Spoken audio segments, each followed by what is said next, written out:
It's time for the Douglas Coleman Show. Mr. Smooth and Savvy is joined by guests from all walks of life, from the entertainment industry to authors to political and social commentators, the famous and not so famous, the controversial and the light and fluffy. We have it all. Now, here's Douglas Coleman.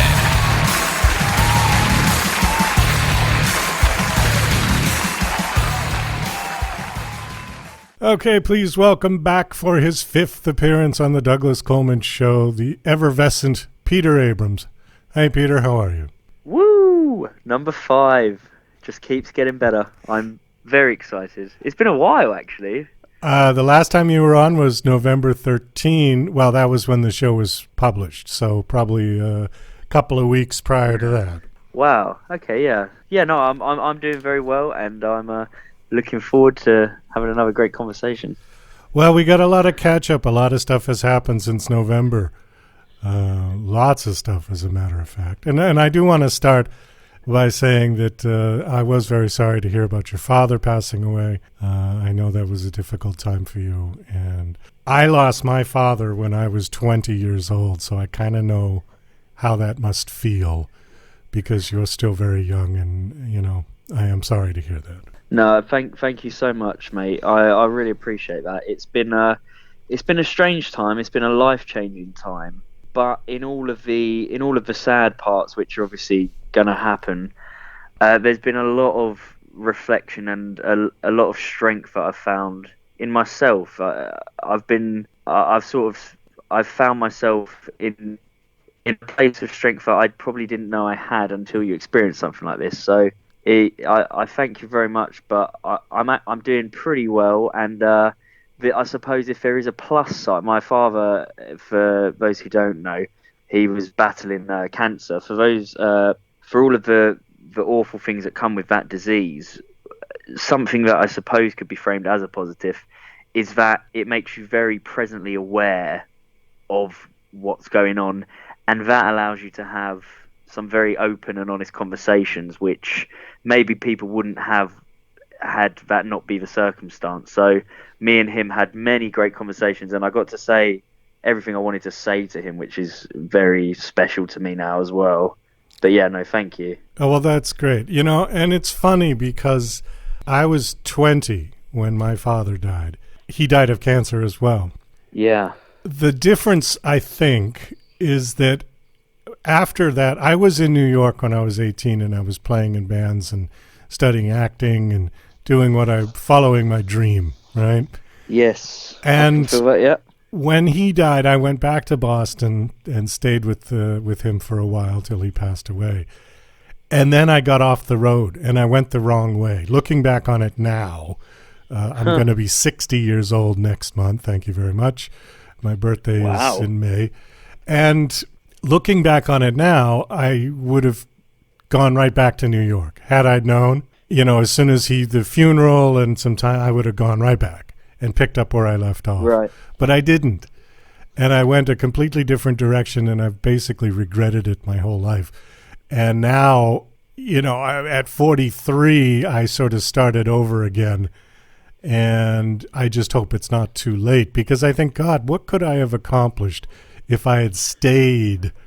So the reason I'm bringing this up, and the point that I'm laboring to get to, is that it seems to me that you're on the right track, and your father's passing has sort of only reinforced that necessity for you to carry on. I mean, I don't think you're going to do what I did. At least I hope not. No, that's really lovely of you to say, actually. And I've said to, like, close friends, the one thing that's definitely been confirmed to me in his passing is that I'm proud of the life I live and determined to push on in his memory, sort of thing. Yes. So yeah, I totally agree with what you're saying. But on the point of that, first of all, you don't look a day over 55, and second of all, I also think that we arrive where we're meant to when we're meant to, and maybe perhaps had you gone back, you wouldn't end up where you're going to end up, or where you have ended up now, and where you're going to go from here. and you're brilliant, so that would be a real shame. So maybe, maybe we all end up where we're meant to be when we do, not in some weird woo-woo, stupid, your own destiny way, but more in like we end up, our actions dictate our decisions lead to where we find ourselves, and maybe it's more like a universal scientific thing that we don't really think about enough in our day-to-day lives. That's what I think a lot about. Well, we don't really know, do we? I mean, hindsight is 20/20. There's all sorts of cliches. If I had done this, if only I had done that. The only thing that I know for a fact is that I don't have the energy that I had when I was 20 years old.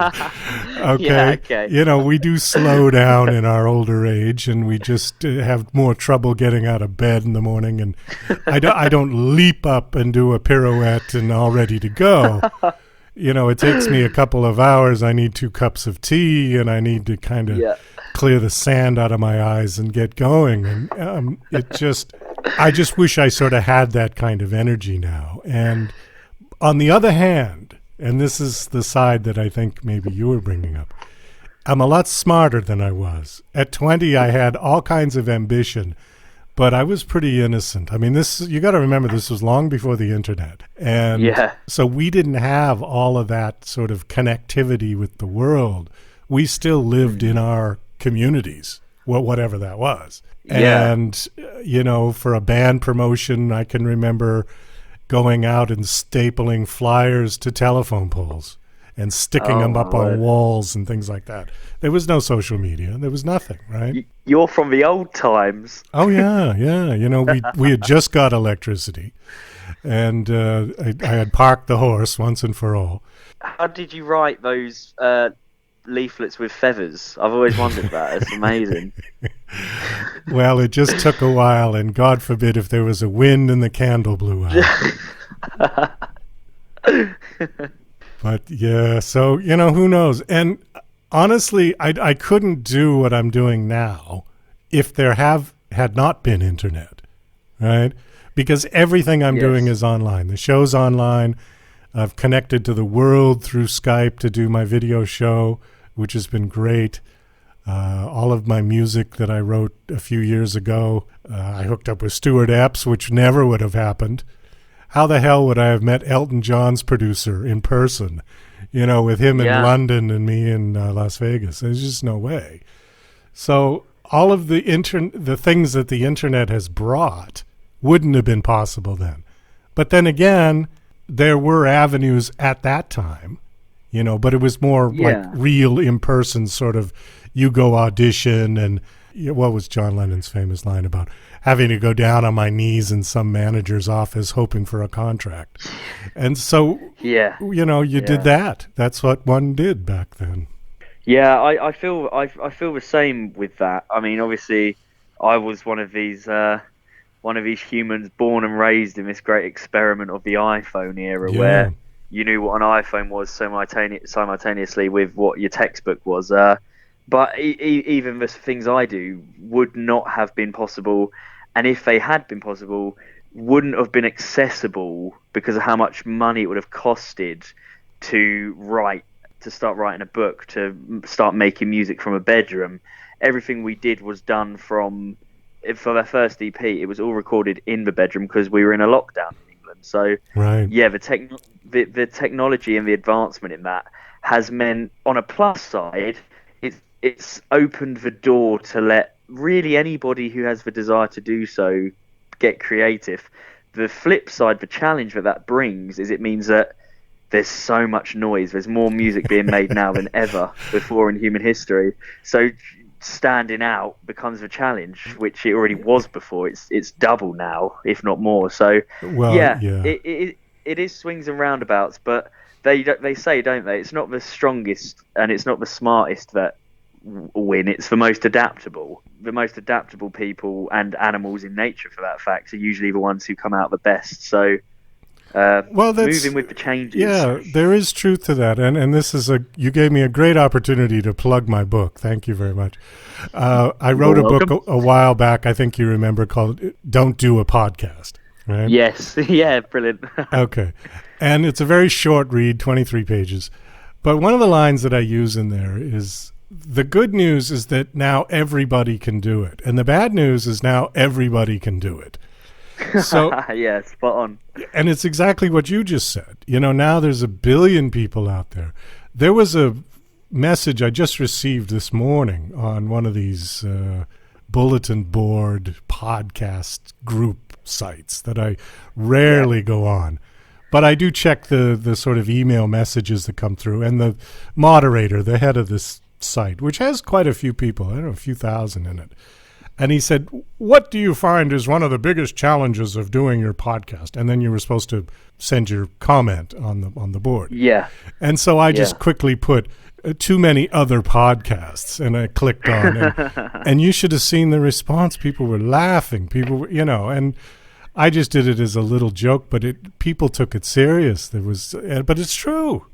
It is true. That's so the biggest challenge I have. Yeah, I find the same when I'm at these the well-being festivals and the spiritual conventions. I go and I go and do a talk, and I say, and I've published this book, and I realise, hold on a minute, everyone I'm speaking to is a freaking author. Who am I meant to sell to? Everyone there's got their own book and their own thing that they're trying to promote as well. And you say, okay, maybe. But then again, go ahead. The world is so connected now, and especially sort of my generation and younger generation, is that we're all in our own way performing. We're all performers. We're all artists is probably too strong of a word, because that suggests that you need to have some sort of talent attached to it. Yeah. But it's true, especially with social media, we are all performing in our day-to-day lives by default, by putting out our filtered best attributes online. So it is a strange, interesting time, and a time that we've never had to navigate as a society or as a species before. And that fascinates that state of existence, because we're all performing all the time. And there's a brilliant young comedian called Bo Burnham, who I really like and is really popular now. He did a good thing during lockdown. And he said, if you can live your life not seeking an audience, there's probably some sort of solitude and peace to be found in that. And I think that's quite profound, really. That is quite profound. And this new sort of era that we're living in, where everybody is sort of performing. But there is a cutoff. If you talk to people who are 75 and above, they're generally not participating in this. So yes, I agree. While it's frustrating for me to try to get these people sorted out to get on the video show, once we can get them on, they generally have a lot of interesting things to say. I had a guy who was 92 years old, my oldest guest, and his grandson had to set up the Skype and the microphone and the camera and everything for him, and just sat him in the chair and said, "Okay, Grandpa, ready, go." But he had the most amazing conversation skills, and I was just in awe of this guy. We talked for 15 minutes. He was promoting a book, and he was lovely. And he couldn't tell you which end of the phone you're supposed to speak in, but it didn't matter. I wanted to circle back here because I want to get a little bit of a timeline for you. And I find this interesting. I've always found this interesting about you, is that you started out as an author, basically. And you did a book called Anti-Self-Help, which I still love the title. Now, that's going back, how many years ago did you write that? Anti-Self-Help came out in 2019. Okay, so just at the start of 2019, 3 years. About 3 years ago, Okay. And you kind of did the book tours, and then you did all that, right? Yeah, the first book I ever put out was called Our Story Called Life, and that was in 2016 when I was 20 years old, and that was how I really got into it. And then Anti-Self-Help was sort of like a shorter follow-up book talking about my experience of, after putting out the first one, going around and doing a book tour and going to wellness festivals and meeting Russell and like experiencing the wellness industry. Anti-Self-Help was kind of like, hold on a minute, there's holes in your plans here that probably are going to leave people more screwed up than when they arrived asking for your help. So it was really me venting my frustrations with what I found within the modern wellness industry, because for all the brilliant things there are about it, one, I think it should be accessible to everybody, and you shouldn't have to pay a premium to be able to be there. and the people who need spiritual help the most probably can't afford a couple of grand to go onto a retreat. And I didn't like how it felt that was the only way people could access it. And two, I also think there's other philosophies, and I'm learning this more because it's just what I'm fascinated in. There's far more philosophy and concepts of living which also could be applied to modern life. I don't think there's one sort of answer, and I find within the modern spiritual way of teaching, it sort of only allows in what it deems acceptable, and I don't like that. I like taking the best bits from everywhere and making your own path sort of way. Well, I find that ironic, and I find it ironic that they have the nerve to call themselves New Age, because old traditional religion has been that way for centuries. Right, exactly that. Yeah, and I've always felt that organized religion has sort of hijacked the concept of spirituality, and they have applied their own man-made rules to it, where true spirituality has nothing to do with religion at all. No, it's a personal thing for you to deal with the fact that you're an evolved monkey with a hyperspace mind in a Stone Age body, right? And you have to find some way to cope with the fact that you're on this planet for a very short amount of time, but at the same time have the possibility to become absolutely amazingly divine. The problem with modern spirituality is it kind of works on this model of, if you look at books like The Secret and The Law of Attraction, that's when alarm bells start ringing for me, because it's set on this blueprint of like, believe really hard that these things will happen, and if they do, then it wasn't you, Douglas, it was this teaching that I told you or sold you. But here's the get out of jail bullshit, because if it doesn't work, it's not my fault, Douglas, it's your fault because you didn't believe and manifest hard enough.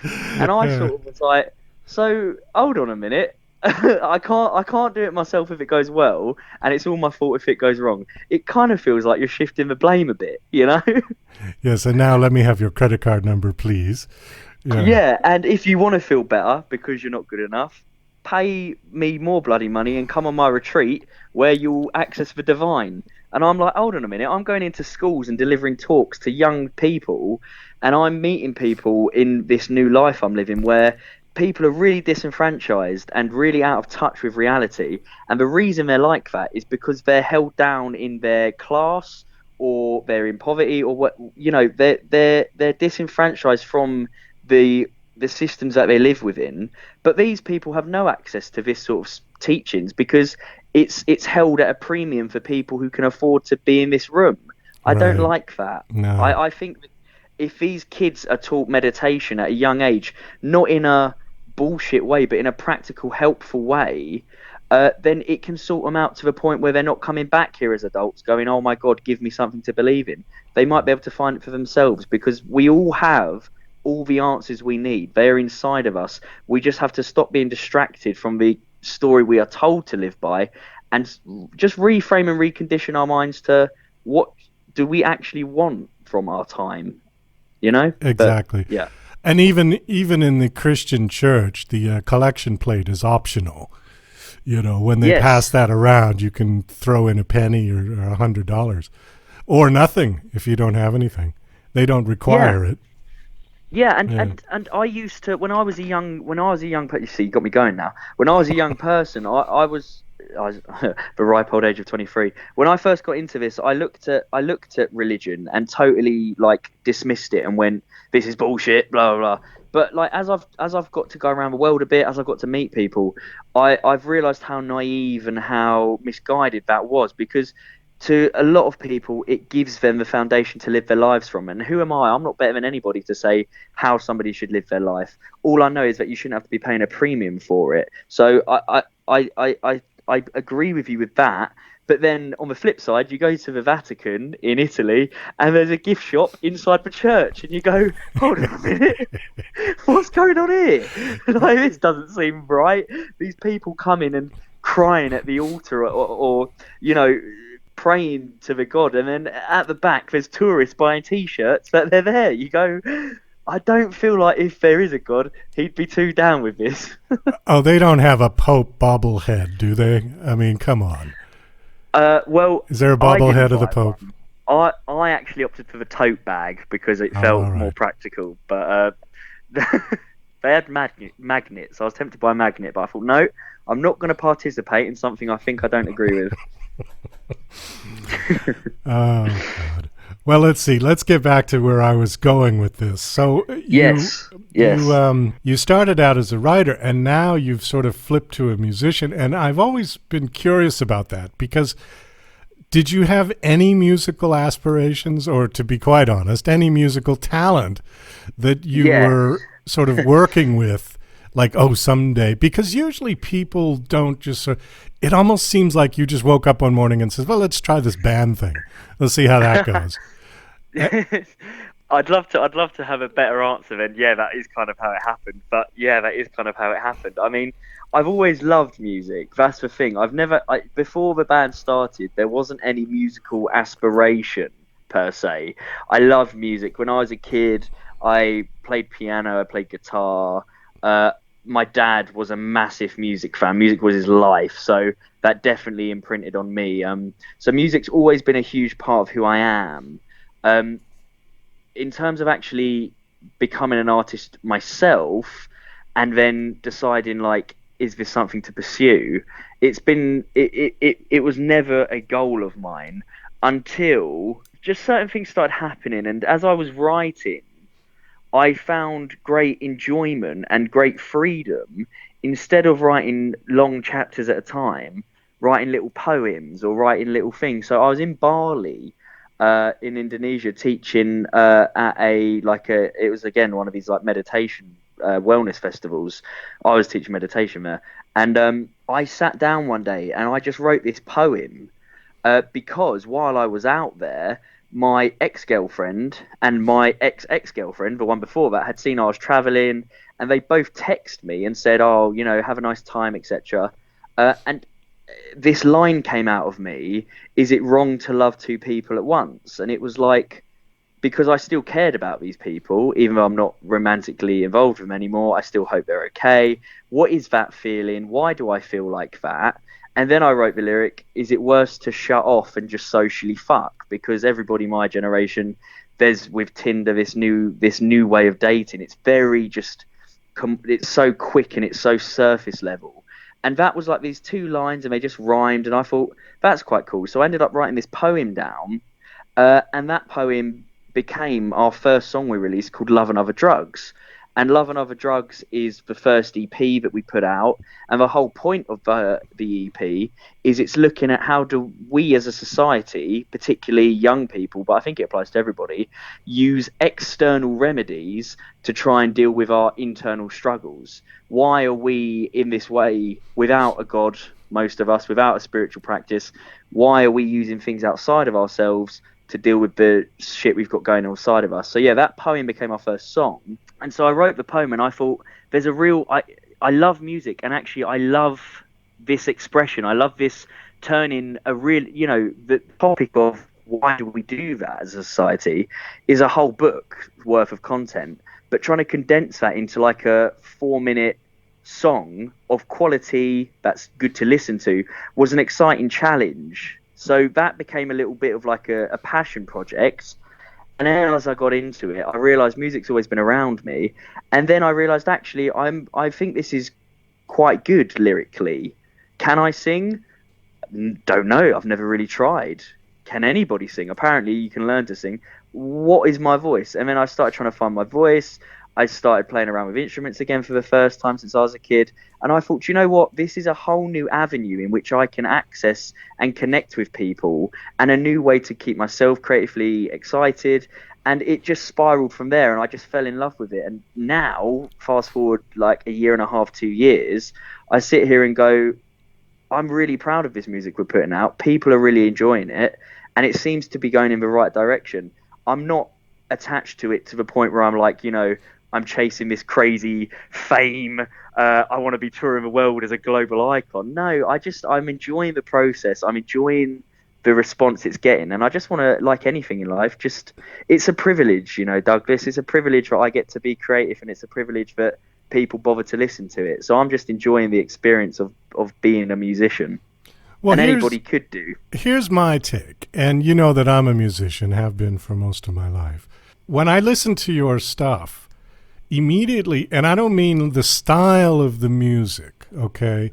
Because when I did listen to it, I couldn't quite grab it. I had, this sounds a little like this, a little like that, which is good, because you don't want to be immediately, it sounds just like, so-and-so. You don't want that.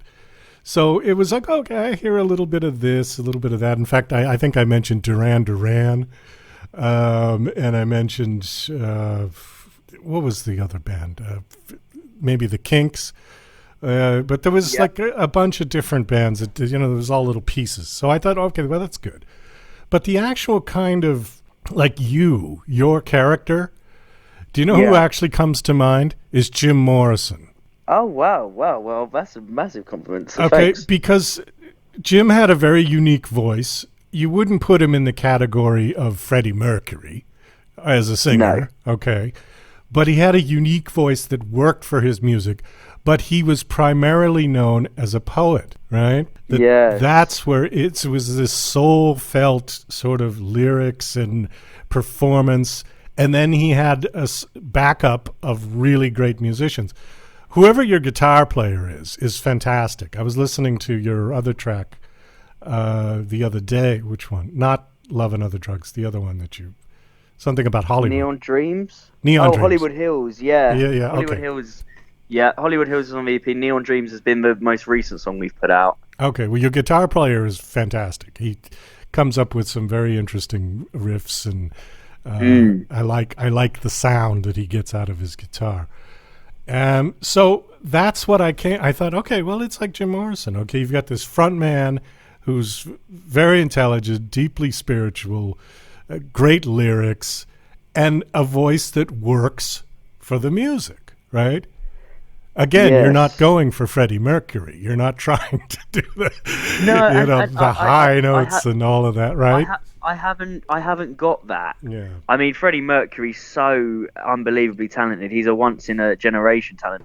But even just like other good singers, like I'm not an amazing vocalist. I'm not I'm not an amazing instrumentalist. But I'm not trying to be. And I found that I've had a good response because I'm quite authentically honest about it. What I'm trying to do is put what I see as important topics into nice songs to listen to. And the nicest compliment we receive on a sort of regular basis is that our music has its own sound to it. Yes. And I love that because, I mean, just from a purely like commercial point of view, it means you've got something unique to offer to people. But on the flip side to that, that's lovely because when we started, because I was such an amateur, at the start it was literally a case of like, can we even do this to a level that's like respectable? Because it was like a shot in the dark. We didn't know. Let's see where we end up. But I've always been very good at bringing the right people in on projects. And so, our guitarist and producer, Adam, he's phenomenal. And so I knew he was someone who I had to have involved because he could compensate for what I couldn't do and we'd be a great team. And what's been lovely is as we've gone on this journey over the sort of lockdowns to now being able to go together to a studio to record and stuff, is be able to go, right, now that we know that one, we can make good music, and two, people actually want to listen to it, what do we want to do here? And it's been really interesting evolving our sound. Like last Thursday, we just finished a couple of songs which are going to be on our first album. And like instrumentally, vocally, where I've learnt more, the amount we've leapt forward has been great because now we're making music that I'm loving listening to. It sounds like the bands that I love, which is brilliant. I always think if you're doing anything creatively, you should be a fan of it because if you're not, no one else will be. And so, I just think that what I'm trying to do is put messages in songs that people can listen to and just relate to, and maybe play when they're feeling happy or when they're feeling sad, and just enjoy the process of this all. But like I say, the new music is a bit heavier, it's more complex, it definitely leans more into like classic rock. Because I grew up on, my dad was a massive Bowie fan. Bowie was like his hero, so I'm very influenced by Bowie. But I'm a massive fan of like Aerosmith, and I've got recently into like the sounds of the 60s and the 70s, and I've become a bit of a country fan, which is something I never thought I'd do. Not like the modern stadium country. I mean like classic, proper, true country. I've become a jazz fan. As I've become a musician, I found new love and new awareness of music that I never would have before, because I've learned to appreciate how damn difficult it is. And I think what I like is, in an age where a lot of music sounds the same, because everybody puts music through a processor or puts it through an autocorrect, so everybody's voice sounds flawless, people are reacting and enjoying the fact that our music is a little bit real and a little bit authentic. And like, my hands are up in the air going like, I'm just trying my best to make something I hope people like, instead of trying to put out this perfect product where everything sounds clean and perfect, because it's just been done to death and it's boring. There's a lot of singers who can sing things I could never, but it doesn't grab people's attention anymore, because there's no realness. There's nothing there to digest or to jump into. So yeah, I really appreciate that, and I'm just loving it. Honestly, it's been a thing I'd never aimed to do, but intend to carry on as long as I can get away with it. Well, one of the things that Stuart, I just had him on the show maybe 3 or 4 weeks ago, and we got into this conversation. He gets a lot of submissions from, wannabe people for him to produce the music. And he'll only take, people that he likes or people that he thinks. But he said that the biggest thing that he sees coming through over and over again, and he blames the technology, is that he gets these people who says, well, I did all of it.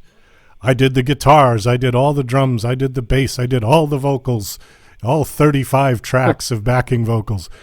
And he just rolls his eyes, because he said, you know what, back in the day when there wasn't all this crap, people were concentrating on just being the best at one thing.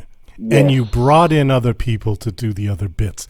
And when you said that about Adam, I thought, okay, you've got it, Because even CEOs of companies, good CEOs, know that they're not going to do everything themselves. In fact, they're going to do nothing themselves.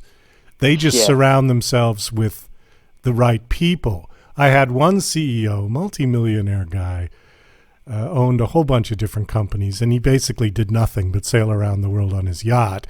And he came on the show and he said, if I'm the smartest person in the room, I'm in the wrong room. Oh, that's great. And it was all about learning. It was all about surrounding yourself with the right people. So I think you're doing the music great. And in fact, as a great segue here and a promo, I just saw your blip that you're going to be playing at the Viper Room in LA on, what is it, June 25th?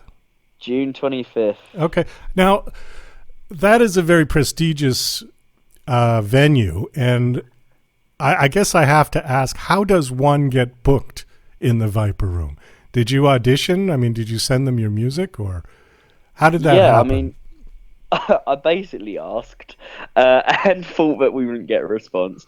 No, I knew someone who had a contact there, and I'm coming over to America anyway to do various other things within music and talks in colleges and stuff. So I was gonna be in America anyway, and like everything everything I do in.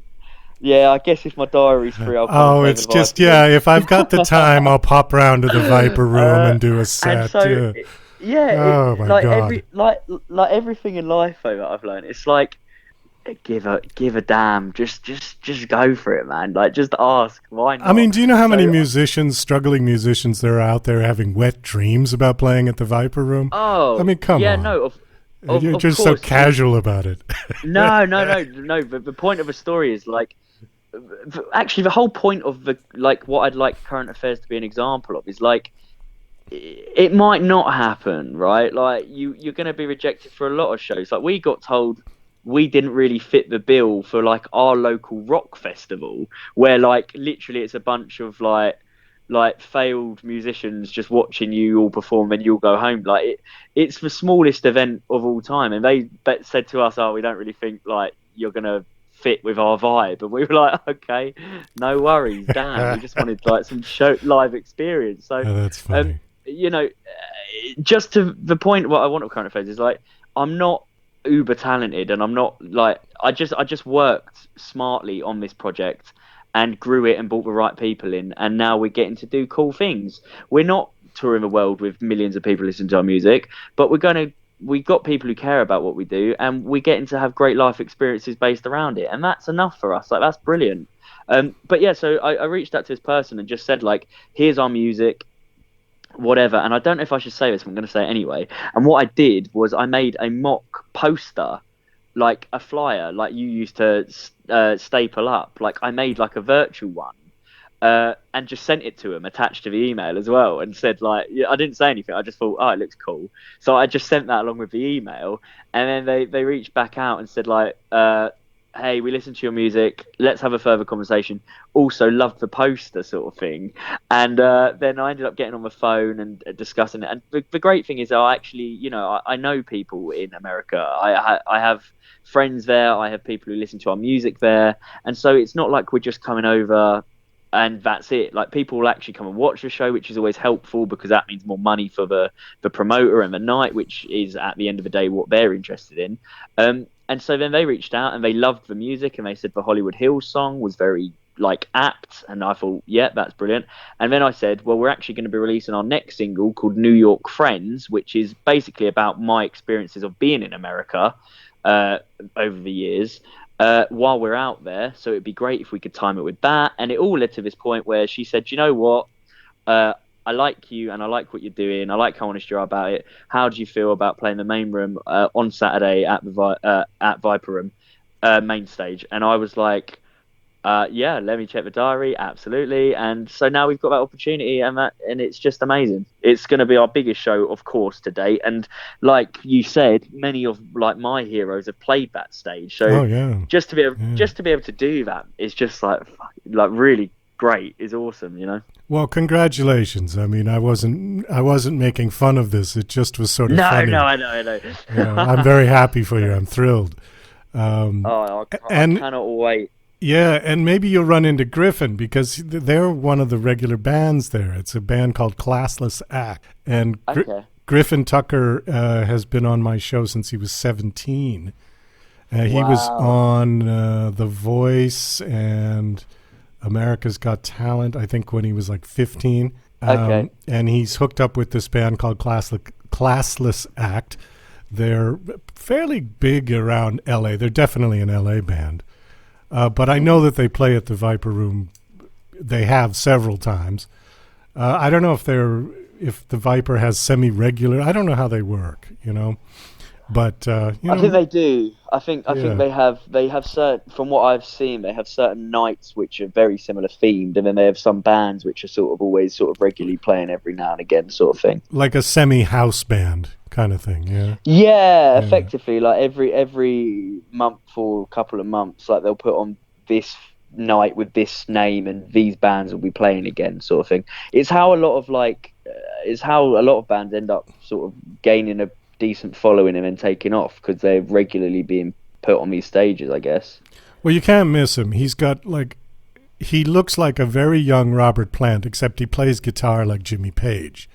So he's sort of both. I mean, he's got that giant blonde mane of hair that goes down to the middle of his back, and I think he's barely 21 years old now, but he's a master guitar player. And that's amazing. Yeah, and he's a really sweet guy, and he's been on the show a few times. He's been, we talked about the Beatles and Queen, and I mean, he's like this, I don't know, almost like a reincarnation of a kid that I would have grown up with, because all his favorite bands are the Beatles, Led Zeppelin, Queen, Bad Company, just, all these 70s bands, right?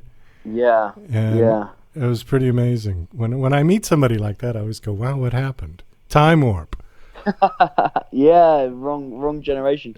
Although saying that, I feel like I was having this conversation the other day. I feel like most rock, like the biggest rock bands in the world today, are still the same bands who were the biggest bands in the world years ago. Like there hasn't really been like big bands who have come through and held the same gravitas as like these legends. You know, no one's really met that mark since. Yeah, I agree.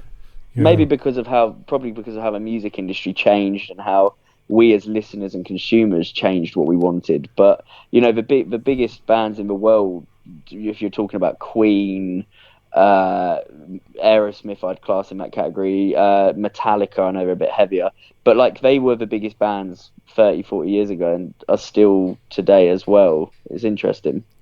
Well, the computers took over music, but that's a whole nother conversation, you know. Yes, it is. Yeah. All right. Well, let's talk a little bit about your U.S. tour then. You said you were coming anyways. Yes. So I know when we spoke last time that you were coming to do talks, like TED Talks, right? Yeah. Okay. Yeah. So this is for sure now that COVID is sort of winding down and you can get into the country. So Yes. where are you going to be and what are you going to be doing aside from the Viper Room? How long do you plan on being here? So we're coming over for a couple of weeks. I think it's 4 or 5 weeks, and we're just doing the sort of Vegas, Los Angeles, San Francisco. We're just doing. I suppose for us, it's almost like a mini road trip, and we're doing. You know, we're playing music shows. I'm going and doing the TED Talks. But it's also like an adventure for us because we're going to be driving it, and it's just really exciting because whenever I've been to America in the past, it's always been fly into somewhere, stay there, and then fly back and then fly somewhere else for next time. Whereas this is exciting because it's like I'm actually going to be able to travel through America and stop off at places that I've never seen before, and it's just going to be really fun. I have this real desire, haven't even been yet, but I've got this real desire to just move permanently over to your country, to be honest, just because I love it. So we'll see. But yeah, for the actual tour, 4 or 5 weeks playing shows. We're starting in Vegas, and then after Vegas we're going to Los Angeles, and then after LA I want to go to we're going to San Francisco, but I really want to go to the Yosemite National Park because that really fascinates me. Okay, and I'd love to see that. I've been told it's very busy and very popular, but I don't care. I want to see it, so I'm going to go. And yeah, it's just going to be an amazing adventure for all of us. So I'm so excited. I've wanted to do it for years. Like if you listen back to our old conversations, I've said we've planned on doing this, and then COVID happened and everything. So it feels like a real like memento life occasion doing this for myself. Well, finally, yeah. So okay, so how many music venues aside from the Viper? How many have you booked now? So we've got about 8 shows currently booked. Some in Vegas, some in Los Angeles. The thing is, though, that after we got the Viper and booked, is they basically want to make sure that you're not playing any show before you play there, meaning that anyone who wants to see you will likely come and see you at their show first. It's all these contract clauses stuff. That's odd. We've had to move a couple of shows around, but basically now that we've got the Viper confirmed and official, we're just going to try and book as much as possible between now and then. And we're not elitist. We're privileged to play the Viper Room, but we're also going to go and slug it in little dive bars and do little acoustic sets here and there and stuff. Like we just want to play and share our music and meet people and just have a great time. Well, where are you going to be in Vegas? I need to double check the dates and the venues. There's a bar called Artifice. If you've heard of that, I don't know. Artifice, it's on sort of the outskirts. We're going to go and do that. They've had a couple of, not like mega bands, but they've had like a couple of bands that I quite like go over and play there. So that's why we reached out to them originally. And then within the next sort of week or so, we're going to be getting all of the ticket links where people can buy tickets through and stuff through. And then I've made a nice little pretty poster with all of the dates on and all the details. So we'll be announcing all of that. And then it's just waiting, and then by the time June comes around, it's going to be exciting. I'm also coming over to Orlando on like a sort of family thing in memory of my dad, because he absolutely loved Orlando. Next Thursday we fly over, so I'm hoping maybe to just go and play a couple of acoustic shows down in Orlando, because I know a couple of people down there, so that could be quite exciting too. Oh, great. Well, you know what? Let's wind this down. I think on that note, we'll keep it as the high note of the anticipation of your U.S. tour. And, yes. So do you have a website you want to give out? Yeah, so the website is just Our Story Called Life, which is the first book. We're currently making like a proper band one, because it's got to a point now where we actually have to be adults about it all.